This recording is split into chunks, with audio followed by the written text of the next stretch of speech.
الحمدللہ رب العالمین والعاقبۃ للمتقین والصلاۃ والسلام علی اشرف الانبیاء والمرسلین سیدنا محمد وعلی آلہ وصحبہ اجمعین، اما بعد، اعوذ باللہ من الشیطان الرجیم، بسم اللہ الرحمن الرحیم۔ محترم عزیز بہنوں اور بھائیوں، ہم نے اللہ تعالیٰ کے فضل و کرم سے سورہ ابراہیم کو مطالعہ مکمل کر لیا ہے، اور آج ہم سورہ کے جو مضامین ہیں، جو سورت کا خلاصہ ہے اور سورت کا ایک جائزہ یا ریویو کہہ لیں، اس کا انشاءاللہ آج ہم اس کو جائزہ لیں گے۔ جو مضامین ہم پڑھ چکے ہیں، سورت کے بارے میں جو معلومات ہیں انشاءاللہ ان کے بارے میں جو ہے بات کریں گے۔ سورہ ابراہیم جو ہے یہ مکی سورت ہے، اور جو ہے اس کا نام جو ہے سورہ ابراہیم، ابراہیم علیہ السلام کی نسبت سے ہے، مطلب ان کا نام جو حضرت ابراہیم علیہ السلام کا نام آیا ہے آیت نمبر 35 کے اندر، ان کا تذکرہ ہے وہاں پہ، وَإِذْ قَالَ إِبْرَاهِيمُ رَبِّ اجْعَلْ هَٰذَا بَلَدًا آمِنًا۔ تو یہ اللہ تعالیٰ نے ارشاد فرمایا، تو اسی سے پھر جو ہے ان کا نام جو ہے وہ وہاں سے لیا گیا ہے، اور یہ مطلب نام سمبل کے طور پہ ہے، علامت کے طور پہ ہے، یعنی وہ سورج جس کے جو ابراہیم علیہ السلام کا نام جس کے اوپر جو دلالت کرتا ہے، لیکن اس سے یہ مراد نہیں ہے کہ ابراہیم علیہ السلام کی سوانح عمری جو اس میں بیان کی گئی ہے یا آپ کے حالات، اگرچہ آپ کی جو ہے وہ ایک پورا رکوع آپ کی دعاؤں کے جو ہے تذکرے پہ مشتمل ہے۔ ابراہیم علیہ السلام نے جو دعائیں مانگی ہیں وہ ان پہ مشتمل ہے، لیکن مجموعی طور پر یہ صورت کا مضمون نہیں ہے۔ یہ صورت کا حجم کیا ہے، کتنی بڑی صورت ہے،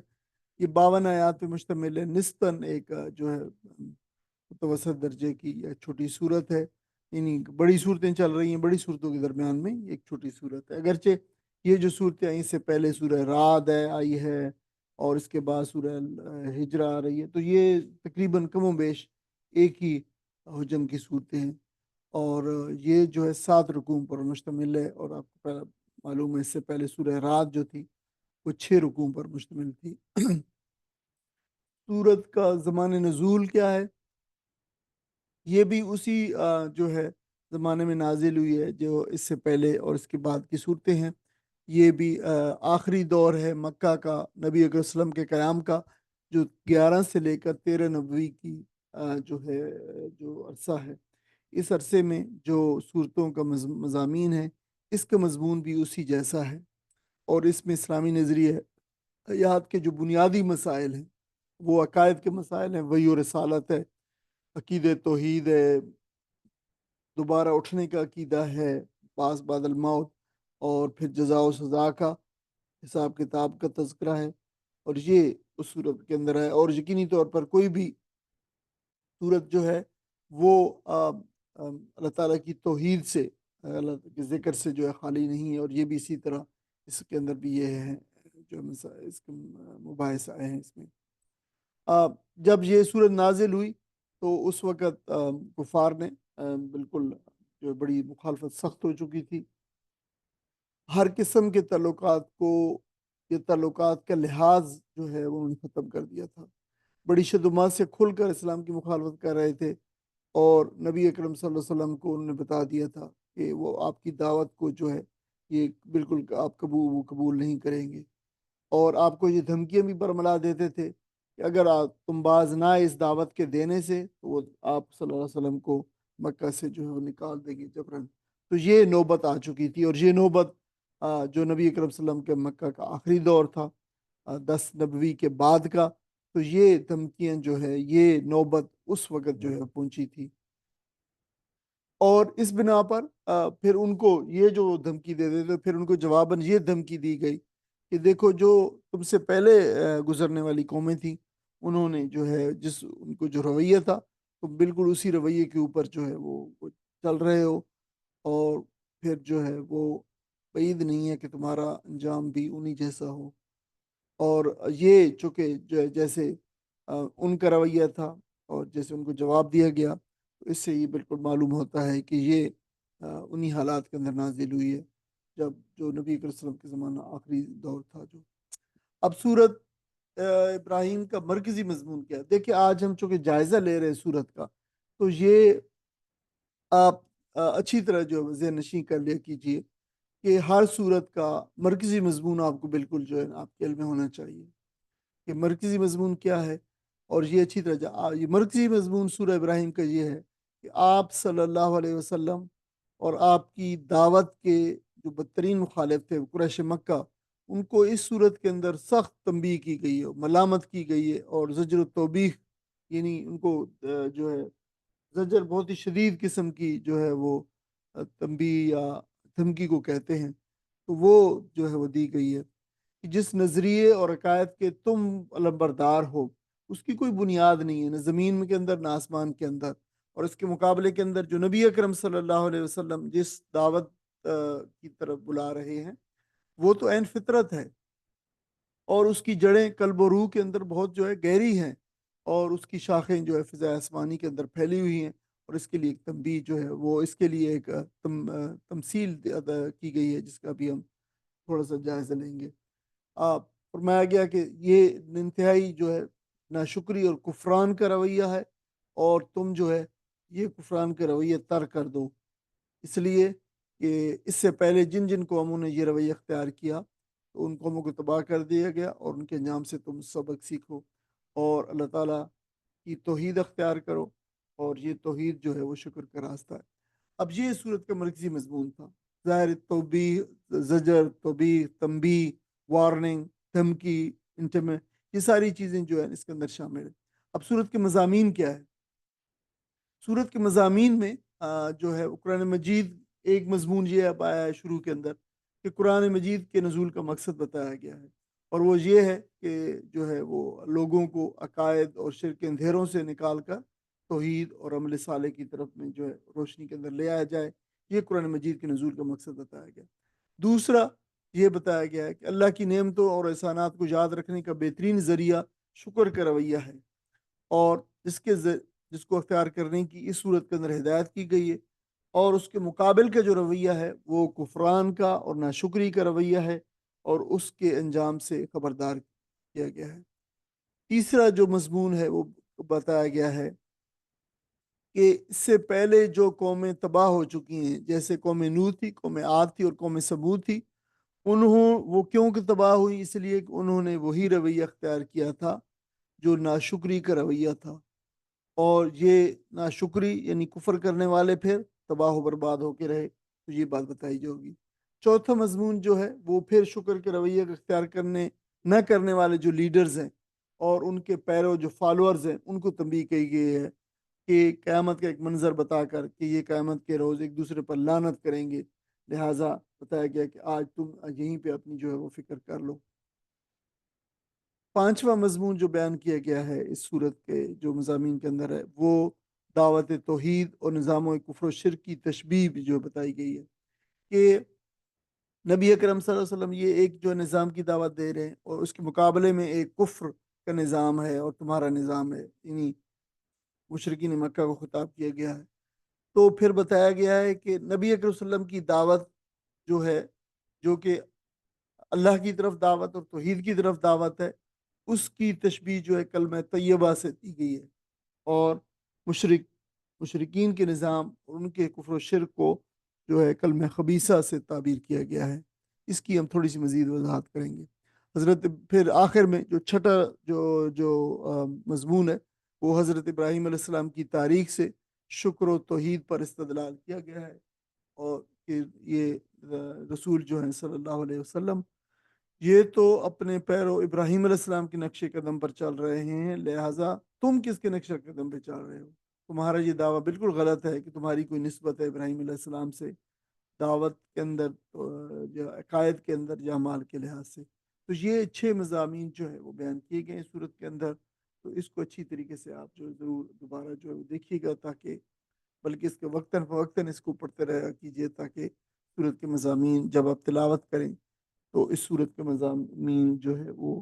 آپ کے سامنے آ جائیں، تو ان شاء اللہ تعالیٰ پھر تلاوت کے اندر اس سے جو ہے وہ فائدہ ہوگا آپ کو۔ دیکھیے صورت کا ربط کیا ہے؟ صورت کا ربط ایک پچھلی صورت سے اور اگلی صورت سے۔ پچھلی صورت جو ہے سورہ رعد ہے، اور اس کے ساتھ اس کا تعلق ایک جوڑے کا ہے، یعنی دونوں تقریباً صورتیں برابر ہیں، مضامین میں بھی جو ہے وہ مشابہت ہے، اور ایک وقت میں تقریباً نازل ہوئی ہیں۔ سورہ رعد میں جو ہے حق و باطل کا فرق بتایا گیا تھا، آفاقی دلائل دے کر اور عقلی دلائل دے کر بتایا گیا تھا کہ دیکھو غور کرو آفاق کے ان جو فنامناز ہیں ان کے اوپر غور کرو۔ سورہ ابراہیم میں کیا بتایا گیا کہ شکر کے نتیجے میں توحید کے فطری جذبات پیدا ہوتے ہیں، توحید حق ہے اور شرک باطل ہے، یہ بات بتائی گئی ہے۔ سورہ رعد میں قریش کو تنبیہ کی گئی تھی، اور سورہ ابراہیم کے اندر پھر کہا گیا کہ اب قرآن بطور حجت آ گیا ہے، اور اگر انہوں نے نہ مانا تو نبی صلی اللہ علیہ وسلم نے فرمایا کہ ان کو حال پہ چھوڑ دے، اللہ تعالیٰ ان سے خود نپٹ لے گا۔ اگلی صورت جو ہے سورہ الحجر ہے، اس کے ساتھ کیا تعلق ہے؟ سورہ ہجر میں جو ہے تین قوموں، قوم لوط، قوم شعیب اور قوم سمود کی ہلاکت کا ذکر ہے، اور یہاں ابراہیم علیہ السلام، یہاں سورہ ابراہیم کے اندر بتایا گیا کہ تاریخ کے یہ جو اہم واقعات ہیں جن کو ایام اللہ کہا گیا ہے، یعنی اللہ تعالیٰ کے دن، وہ دن جب اللہ تعالیٰ نے قوموں کو ہلاک کیا، ان کے ذریعے سے جو ہے قریش مکہ کو تذکیر کی جائے، یہ بات جو ہے بتائی گئی ہے۔ اب سورت کے چند جو ہے مضامین ہیں جو بڑے اہم نکات ہیں، کلیدی جو ہے کچھ الفاظ بھی ہیں، نکات بھی ہیں، اور بہت ہی پرومیننٹ جو ہے وہ سورت کے میں جو ہے یہ جب ہم مطالعہ کرتے ہیں تو سامنے آتے ہیں نمایاں ہو کر۔ تو وہ کیا ہے؟ ایک بات یہ بتائی گئی ہے کہ قرآن کا مقصد نزول کا بتایا گیا ہے کہ جو ہے وہ بتایا گیا تھا کہ لوگوں کو شرک کے اندھیروں سے ایمان کے نور کی طرف لے کے آیا جائے، اور ساتھ ساتھ بتایا گیا کہ موسیٰ علیہ السلام کی طرف جو بھیجی گئی کتاب، اس کا بھی یہی مقصد تھا، اور یہاں پہ توحید کو نور کہا گیا اور شرک کو جو ظلمات کہا گیا۔ تاریخی دلائل دیے گئے ہیں، ایام اللہ، اللہ تعالیٰ کے دن کہا گیا، اس سے نبی اکرم صلی اللہ علیہ وسلم کو کہا گیا کہ مشرکین مکہ کو ان تاریخی دلائل سے قانون جزا و سزا سمجھا دیں کہ دیکھو جن قوموں نے بھی جھٹلایا اور تو ان کے ساتھ پھر جو تمہارا رویہ جو ہے یعنی اسی رویے پہ رہے تو اللہ تعالیٰ نے ان کو تباہ و برباد کر دیا، اس دنیا کے اندر بھی اور آخرت کے اندر بھی ان کے لیے بڑی جو ہے وہ سزا ہے۔ تو یہ جو ہے پھر بتایا گیا، وہی بات دوبارہ رپیٹ ہوئی ہے، توحید اور شرک کو نور اور ظلمت کہا گیا اس صورت کے اندر۔ تاریخی دلائل کے لیے ایام اللہ کے دن کو جو ہے وہ لایا گیا ہے، یہ بات بھی رپیٹ ہوئی ہے۔ بنی اسرائیل کے بارے میں کہا گیا کہ یہ ایک ناشکری اور نافراموش قوم تھی، کو اللہ کی نعمتوں اور احسانات کی یاد دہانی اور شکر کے رویے کی تلقین کی گئی ہے۔ مشرکین مکہ کو تاریخ سے دعوت عبرت حاصل کرنے کی دعوت دی گئی ہے کہ تاریخ سے عبرت حاصل کرو، اللہ تعالیٰ کی نعمتوں کی ناشکری نہ کرو، کفران نہ کرو، ناشناسی نہ کرو، احسان فراموشی اور نمک حرامی نہ کرو۔ قوم کو جو یہ لیڈر ہیں، یہ تمہارے جیسے جو لیڈر ہیں، یہ قوم کو جہنم کی طرف لے جاتے ہیں، یہ بات بتائی گئی ہے۔ اور سورت میں شکر اور کفران کے مضامین کی تکرار کی گئی ہے، مختلف پیرایوں کے اندر، مختلف انداز میں، مختلف اسالیب کے اندر شکر اور کفر کے رویوں کو جو ہے واضح کیا گیا ہے، اور اس کا اندازہ اس بات سے ہوتا ہے کہ سورت کے اندر 11 مرتبہ شکر اور کفر کے الفاظ جو ہے وہ آئے ہیں ایک دوسرے کے مقابل، جس سے اندازہ کیا جا سکتا ہے کہ کس طریقے سے سورت کو جو ہے وہ بتایا گیا ہے سورت کے اندر اس مضمون کو۔ اب سورت کا ہاں جو ایک نظر کے اندر ہم دیکھ لیتے ہیں کہ اس کی 52 آیات ہیں، 7 رکوع ہیں، 7 کلاسز میں الحمدللہ 6 کلاسز اور یہ ایک ریویو کی 7 کلاسز میں ہم نے اس کو جو ہے وہ ختم کیا۔ اس 4 موضوعات پر خصوصی ضمیمے ہیں، جس میں شکر اور ناشکری کا جو ہے ضمیمہ ہے، پھر سلام کی اہمیت اور فضیلت اور اس کے مختلف جو پہلو ہیں ان کا اس پہ ایک ضمیمہ ہے، امثال القرآن کے جو جتنے پہلو ہیں، یعنی قرآن کی جو مثالیں ہیں، تنبیہ ہیں، جو جو جو جس طریقے سے قرآن نے جو ہے وہ تمثیلیں بیان کی ہیں، تو ان کے اوپر جو ہے وہ ایک ضمیمہ ہے، اور پھر حضرت ابراہیم علیہ السلام کی ایمان افروز اور سبق آموز دعائیں ہیں، ان کے اوپر ایک ضمیمہ ہے جس میں حضرت ابراہیم علیہ السلام کی تمام قرآنی دعاؤں کو جمع کیا گیا ہے اور ان کی ایک مختصر تشریح جو ہے وہ کی گئی ہے۔ کل افعال جو ہیں، وربز جو ہے اس صورت کے اندر 196 وربز ہیں جن کا تذکرہ ہوا ہے، اور ان کی تفصیل جو ہے وہ اس میں دی گئی ہے کہ کون سے فعل کی پہلی حالت، دوسری حالت، تیسری سے لے کر 10ویں حالت تک جو ہے یہ ہیں۔ تو اور آپ کو آپ کے علم میں یہ ہم بتاتے چلے آ رہے ہیں پہلے کہ دیکھیں کہ یہ جو فعل کی مختلف حالتیں ہوتی ہیں، یہ اس لیے ہوتی ہیں کہ فعل کا جو کوئی بھی مادہ ہے وہ تو ایک ہی ہوتا ہے، لیکن جب اس میں تھوڑے سے معنی جو ہے بدلنے کے لیے، معنی کی تبدیلی کے لیے، پھر جو ہے وہ فعل کو کسی اور دوسری حالت میں لے جایا جاتا ہے، تو پھر اس سے اس کے معنی کے اندر جو ہے وہ وسعت پیدا ہو جاتی ہے۔ اب دیکھیں کہ کوئی بھی جو فعل ہوگا تو وہ تین حرفی جو ہوتا ہے، ثلاثی جسے کہتے ہیں مجرد، تین حرفی جو حروف پہ مشتمل ہوتا ہے، اور پھر آگے اس میں جو ہے وہ تھوڑا سا جو تبدیلی کر کے فعل کی جو دوسری حالتیں بنتی ہیں اس میں لے جایا جاتا ہے، جس سے عربی کی زبان کا جو دامن ہے وہ بہت ہی وسیع ہو گیا ہے، اور اس میں بہت زیادہ معنی جو ہے، تو ہم صرف آپ کو یہ جاننے کی ضرورت نہیں ہے، لیکن آپ کو یہ علم ہونا چاہیے کہ یہ فعل کی مختلف حالت ہے، یہ اس وجہ سے پھر ہم اس کا بھی تذکرہ کرتے رہتے ہیں۔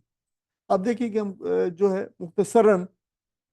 اس کے جو رکوع وائز اس کے جو مضامین ہیں ہم اس کا جائزہ لے لیتے ہیں کوئکلی۔ اور یہ رکوع اس لیے ہوتا ہے کہ عام طور پر جو رکوع کی تقسیم ہے وہ مضامین کے اعتبار سے ہوتی ہے، کہ اگر مضامین جو ہے وہ بالعموم ایک رکوع کے اندر ایک مضمون کا احاطہ کر دیا جاتا ہے، اور اگر مضمون طویل لمبا ہو تو پھر اس کو دو میں بھی تقسیم کر دیا جاتا ہے، لیکن بالعموم یہ جو ہے بات قرآن مجید کے اوپر رکوعوں کی تقسیم کے اعتبار سے درست جو ہے وہ ثابت ہوتی ہے۔ تو پہلا رکوع جو ہے 6 آیات پہ مشتمل ہے، اور اس میں قرآن مجید کا تعارف بتایا گیا ہے اور اس کے اتارے جانے کا مقصد بتایا گیا ہے، اور وہ مقصد وہی ہے کہ قرآن کے ذریعے سے لوگوں کو عقائد اور لوگوں کو اعمال کی جو تاریکی ہیں اس سے نکال کر لوگوں کو ایمان اور عمل صالح کی روشنی میں جو ہے لایا جا سکے، اور تاکہ وہ اس کو قبول کر لیں گے تو وہ پھر اس روشنی کے اندر آ جائیں گے، اس نور کے اندر آ جائیں گے، اور اللہ تعالیٰ نے اس کتاب کو اتار کر لوگوں پر حجت تمام کر دی ہے۔ دوسرا جو مضمون ہے وہ بتایا گیا کہ ہدایت جو ہے وہ اللہ تعالیٰ کی توفیق پر منحصر ہے، یعنی اللہ تعالیٰ کی توفیق کا قانون بتایا گیا ہے کہ ہدایت اسی شخص کو ملتی ہے جو ہدایت کا طالب ہو، یعنی اگر کوئی شخص اس دین کی طرف نہیں آنا چاہتا، حق کی طرف نہیں آنا چاہتا، تو اس کو کبھی بھی جو ہے وہ ہدایت نہیں ملے گی، اور جو شخص ضد سے اور ہٹ درمی سے اور تعصب سے پاک ہو، اور اور پھر وہ ان چیزوں کو خود دیکھے اور پرکھے اور سنے اور سمجھے، اور پھر جو ہے وہ خود اس پہ فیصلہ کرے، تو پھر اللہ تعالیٰ جو ہے وہ ہدایت کا طالب بھی ہو، حق کی تلاش بھی ہو، پھر اللہ تعالیٰ اس کو حق کی جو ہے وہ ہدایت دیتا ہے۔ بتایا گیا کہ جو لوگ بھی آنکھیں رکھنے اور عقل اور شعور رکھنے کے باوجود بھی اللہ تعالیٰ کے اس نور کو جو ہے وہ دیکھنا پسند نہیں کرتے، اس پہ جو ہے وہ غور و فکر کرنا پسند نہیں کرتے، یہی لوگ تاریکیوں کے مسافر ہیں، اور پھر ان کی تاریخ کے دھکے اور پھر اندھیروں کی کھائیاں جو ان کا جو ہے مقدر بن جاتی ہیں ایسے لوگوں کی، یہ بات بتائی گئی ہے، یعنی جو لوگ اس قرآن مجید سے اندھے اور بہرے بن کر رہتے ہیں، اللہ تعالیٰ کے جو ہے وہ حکم اور اللہ تعالیٰ کے فیصلے اور اللہ تعالیٰ کی جو کلام ہے اس سے بے بہرا بن کے رہتے ہیں۔ موسیٰ علیہ السلام کی سرگزشت اور یام اللہ سے، یعنی جو اللہ تعالیٰ کے دن ہیں، اللہ تعالیٰ کے دن کا بار بار جو ہے وہ تذکرہ ہوتا رہتا ہے، تو شکر اور کفر پر استدلال کیا گیا کہ جس طرح نبی اکرم صلی اللہ علیہ وسلم کو کتاب دے کر بھیجا گیا،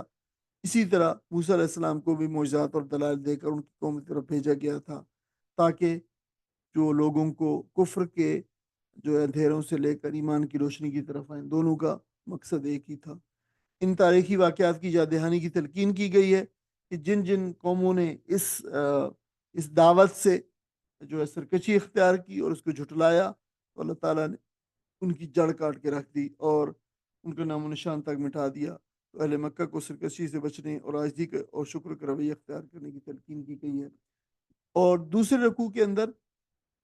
شکر اور کفران کی بابت اللہ تعالیٰ کے مقرر کردہ جو قانون ہے اس کی وضاحت کی گئی، بیان کیا گیا۔ اب دیکھیں کہ وہ کفر اور شکر کا رویہ جو ہے پوری صورت کے اندر جو ہے جا بجا پھیلا ہوا ہے، مسلسل آ رہا ہے۔ بتایا گیا کہ جو قومیں شکر بجا لاتی ہیں، یعنی اللہ تعالیٰ کی بخشی ہوئی نعمتوں کا اعتراف کرتی ہیں، نعمتوں کی قدر کرتی ہیں، اور انہیں ٹھیک ٹھیک اس طرح کام میں لاتی ہیں جس طریقے سے اللہ تعالیٰ نے ان کو حکم دیا ہے، یا جو اللہ تعالیٰ کی رضا اور مرضی ہے، تو پھر اللہ تعالیٰ انہیں مزید نعمتیں عطا کرتا ہے، اور جو قومیں اس کا کفران کرتی ہیں اس کی قدر شناسی نہیں کرتی، اور اس قوموں کا جو ہے وہ اپنی ان قوموں جو اللہ تعالیٰ نے ان کو نعمتیں دی ہیں، ان نعمتوں کی قدر نہیں کرتی، اکنالج بھی نہیں کرتی، تو پھر اللہ تعالیٰ ان کو جو ہے عذاب کے اندر مبتلا کر دیتا ہے۔ رسولوں کی اپنی قوموں کے ساتھ کشمکش کا ذکر کیا گیا ہے کہ جب بھی اللہ تعالیٰ نے رسول بھیجے تو پھر ان کی قوم نے جو ہے ہمیشہ ان کی قوم نے جو ہے جو رویت بالعموم وہ پھر انکار کا اور تکذیب کا رویہ اختیار کیا، اور بہت سارے مواقع پہ ایسا ہوا کہ پھر جو یہ مظالم برداشت کرتے کرتے جو حق کے جو علمبردار تھے رسول اور ان کے پیرو، پھر ان کو حتیٰ کہ بعض اوقات اپنے علاقہ بھی اور اپنی گھر بار اور سب کچھ چھوڑ کے جو ہے دوسری جگہ ہجرت کرنا پڑی۔ تو یہ لیکن یہ بھی ساتھ بتایا کہ بالآخر کامیابی اہل ایمان کو حاصل ہوتی ہے، اور اس کا تذکرے کا مقصد یہ ہے، یہ اہل ایمان کو یہ بتانا کہ دیکھو اس راستے کے اندر، اس دعوت کو پہنچانے کے اندر، اگر تم نے اس دعوت کا کام فرضیہ جو اپنے ذمہ لیا ہے، تو یاد رکھو کہ اس دعوت اور اس راستے کے یہ سنگہائے میل ہیں، اور یہ چیزیں ضرور آیا کرتی ہیں، جو مشکلات بھی آیا کرتی ہیں، اور جو ہجرت کے جو منازل ہیں وہ بھی آیا کرتی ہیں۔ تذکیر بیام اللہ کا ذکر ہے اس رکوع کے اندر، وہی بات بتائی گئی ہے کہ پہلی برباد شدہ قوموں کے انجام سے سبق سیکھو، اور تم نے اگر جو ہے اسی راستے پہ چلتے رہے تو اللہ تعالیٰ تمہیں بھی جو ہے وہ اسی انجام سے جو ہے تمہیں بھی اسی انجام کا سامنا کرنا پڑے گا۔ کچھ غلط فہمیاں تھیں قدیم زمانے سے چلی آ رہی تھی منصب رسالت کے بارے میں، کہ یہ کیسے ہو سکتا ہے کہ ایک بشر بھی جو ہے وہ بن جائے، رسول بن جائے۔ تو ان غلط فہمیوں اور اعتراضات کا جو جواب دیا گیا تیسرے رکوع کے اندر، اللہ تعالیٰ کی تائید، اس کی نصرت، اس کا تمکن، یعنی زمین میں جو اقتدار، اس کا مشروط وعدہ کیا گیا ہے،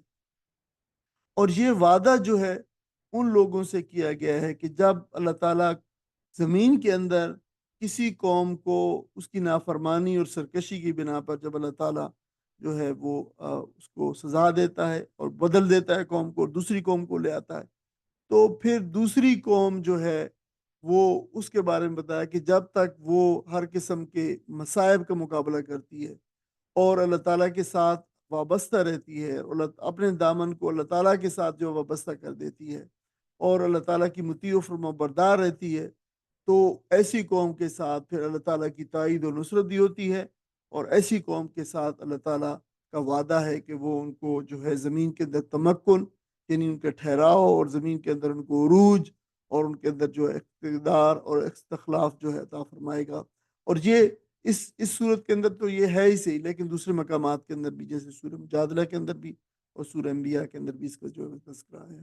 اللہ تعالیٰ پر توکل، مسائب پر صبر، اس کی وعیدیں جو ہے ان کا خوف، اس کی اطاعت و فرما برداری،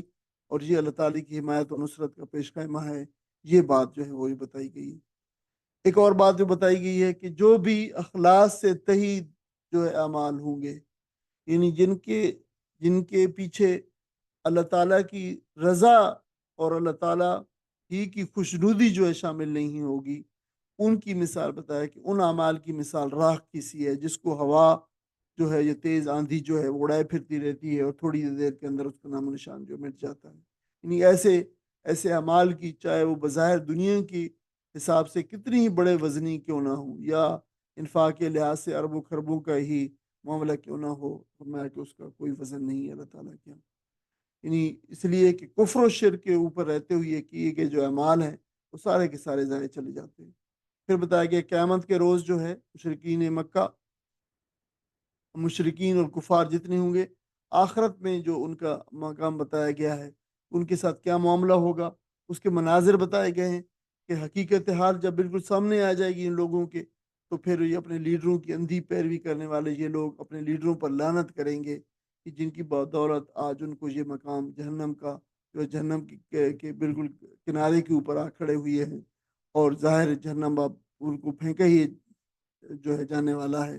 تو وہ اس کے اوپر جو ہے اپنے ان پیروں کو، اپنے لیڈرز کو لعنت کریں گے۔ اور یہ وہ مقام ہوگا کہ ان لوگوں کی لیڈرشپ دنیا کے اندر جو ہے وہ سب سے بڑا لیڈر، تو ان کا جو ہے سب سے بڑا جو گرو تھا وہ تو شیطان تھا، وہ بھی اس پہ بھی لوگ لعنت کریں گے، تو پھر شیطان جو ہے کھلم کھلا بالکل اعلان برات اور بیزاری کا اعلان کرے گا کہ دیکھو میں نے تمہیں کچھ بھی نہیں جو ہے میں نے تمہیں دعوت دی تھی اور تم نے اس پر لبیک کہا تھا۔ چوتھے رکوع کے اندر قیامت کے روز پھر اہل ایمان کی تکریم کا معاملہ ہے، یعنی اس کے جو ہے برعکس، یعنی یہ اہل ایمان جو ہوں گی آپس میں سلام اور تحیات اور مبارک باد کی جو ہے وہ اور سلامتی کے تبادلے، اور ان کے جو ہے وہ ایک دوسرے سے جو ہے اس طرح کے القابات جو ہے وہ اچھے القابات سے ان کا ایک دوسرے کے ساتھ جو ہے تبادلہ کر رہے ہوں گے، اور ان کے جو اللہ تعالیٰ کی ضیافتیں اور اکرام اور عزت اور تکریم ان کو جو ہے وہ مل رہی ہوگی وہاں پہ۔ توحید اور شرک کی تمثیل بتائی گئی ہے، یعنی بتایا گیا ہے کہ کلمہ طیبہ جو ہے وہ توحید ہے، اور اس کی مثال شجر طیبہ کی دی گئی ہے کہ جس کی جڑیں زمین میں بہت گہری ہیں اور اس کی شاخیں آسمان کے اندر پھیلی ہوئی ہیں۔ یہ بہت ٹھوس اور مستحکم ہے، یہ مفید ہے، یہ اپنی جگہ پہ تمام زمانے کی جو اونچ نیچ ہے اور گرم و سرد ہے اس کے اندر یہ اپنی زمین کے اندر قائم رہتا ہے، اور باطل کی طوفانی ہوائیں اسے اپنی جگہ سے نہیں ہلا سکتی، اور ظلم اور سرکشی بھی جو ہے اس کو نہیں کھاڑ سکتی۔ اور اس شجر طیبہ کی جو تخم ریزی ہے وہ سالے انسانوں کے دلوں کے اندر ہوتی رہتی ہے، یعنی یہ سالے انسانوں کا جو دل ہے یہ اس کی تخم ریزی کا مقام ہے، اور اس کی پود پھر لگتی رہتی ہے، اور یہ نسلاً بعد نسل جو ہے بڑھتا ہی چلا جاتا ہے۔ تو یہ توحید کی مثال دی۔ کلمہ خبیثہ کی مثال بتائی گئی ہے کہ کلمہ شرک جو ہے اور کفر و شرک پہ مبنی عقائد جو ہیں یہ جو ہے کلمہ خبیثہ ہے، اور اس کی بتایا گیا کہ وہ اس کی مثال ایسی ہے، ایسے جھاڑ چھنکاڑ کی سی کہ جس کی جڑیں زمین میں گہری نہیں ہیں، زمین کے اوپر اوپر ہی ہیں، اور اسے کوئی قرار اور کوئی ثبات نہیں ہے، جیسے ویڈز اور جھاڑ جھنکاڑ ہوتے ہیں، اور اس پہ نہ پھل آتے ہیں نہ پھول آتے ہیں، اس پہ کانٹے ہی کانٹے ہوتے ہیں، اس کی اگر زبان اس کے چکھیں تو زبان کا انتہائی کڑوا ذائقہ ہوتا ہے۔ یہ وہ جو اس کی مثال بتائی گئی ہے، انسانیت کو اس سے کوئی فائدہ نہیں ہوتا، اور اس کو ثبات بھی نہیں ہوتا، اور تھوڑی سی جو ہے بڑی ذرا سی آندھی آئی اور یہ جو ہے زمین سے اکھڑ کے جو ہے وہ اکھڑ جاتا ہے، اور اس لیے اس کو زمینی ثبات نہیں ہے، اس لیے اس وجہ سے اس کے پھیلنے کا اور جو ہے وہ کوئی امکان بھی نہیں ہے۔ تو بتایا گیا کہ یہ جو شرک اور کفر کا قاعدے اور نظریہ ہے اس کی مثال کلمہ خبیثہ کی سی ہے۔ اب اس کو جو ہے وہ اگر دیکھیں کہ آج دنیا کے اندر جو مختلف جو ہے ازم اور نظریے جیسے مصداقیت، اشتمالیت یعنی سوشلزم، اشتراکیت، کمیونزم، یہ ساہوکاری کا نظام جو ہے سود کا، یہ سرمایہ دارانہ نظام ہے، یہ بھی سود پہ مبنی نظام ہے، یہ سارے شجرات خبیثہ ہیں، اور یہ وہ آکاس بیل ہیں، دیکھیں وہ جو وہ بوٹی ہے وہ ہوتی ہے جو کسی درخت پہ اگر جو ہے وہ لگ جائے تو پھر اس کا سارا رس چوس کر اس کو جو ہے وہ اس کے ڈھانچے کو خالی کر دیتی ہے۔ تو ان ازموں اور ان نظاموں کی مثال انسانیت کے لیے بالکل ایسی اس آکاس بیل کی طرح ہے، اور اس شجر خبیثہ کی طرح ہے جو جو جو انسانیت کا جوہر اس سے جو ہے چھین لیتی ہے۔ پانچویں رکوع کے اندر قریش کے لیڈروں کو انذار اور تنبیہ کی گئی ہے۔ اللہ تعالیٰ نے جو ہے ان کے لیے بہت نعمتیں، کیسی کیسی نعمتیں میسر کی ہیں۔ سب سے بڑی نعمت رسول صلی اللہ علیہ وسلم کا ان کے اندر آنا، اور پھر اس جو ہے جس کلمے کا اس نے دعوت دی ہے، یہ وہ کلمہ ہے کہ جس کو جو قبول کر لینے سے دین و دنیا کی ضمانت ہے، لیکن پھر جو ہے انہوں نے اس کلمے کو قبول نہیں کیا، اور جو ہے وہ انکار کیا اور تکذیب کی، اور الٹا جو ہے وہ اس پہ چلنے والوں کا راستہ روکا، اور خود گمراہی اور تباہی کے راستے پہ گامزن ہو گئے۔ مسلمانوں کو پیغام دیا گیا ہے کہ دیکھو اپنا جائزہ لینا چاہیے تمہیں، تمہارے اندر ایمان